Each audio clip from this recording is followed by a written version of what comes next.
गांव चांदपुर में एक पुराना सूखा कुआं था। गांव वालों का मानना था कि उस कुएं में कोई आत्मा रहती है। रात होते ही वहां से अजीब अजीब आवाजें आती थीं, जैसे कोई किसी को बुला रहा हो। एक दिन गांव में एक नया लड़का आया, राघव, जो शहर से अपनी दादी के पास छुट्टियां बिताने आया था। गांव के बच्चों ने उसे उस कुएं के बारे में बताया, लेकिन राघव को इन बातों पर यकीन नहीं था। उसने सोचा, ये सब सिर्फ डराने के लिए कहानियां हैं। रात के समय जिज्ञासा के कारण राघव चुपके से उस कुएं के पास गया।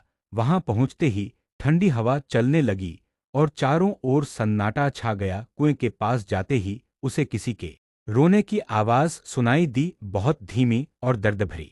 राघव ने झुककर कुएं में झांका तो उसे एक धुंधली आकृति दिखी। अचानक वो आकृति ऊपर आने लगी। डर के मारे राघव पीछे हट गया, लेकिन तभी किसी ने उसकी कलाई पकड़ ली। हाथ बर्फ की तरह ठंडा था। वह चीखना चाहता था, लेकिन आवाज नहीं निकल रही थी।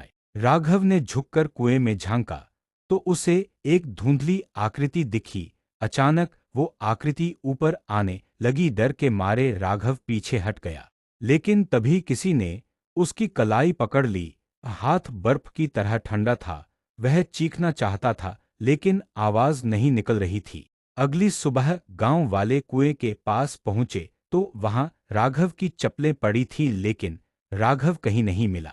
आज भी अगर कोई रात को उस कुएं के पास जाए तो उसे राघव की मदद की पुकार सुनाई देती है।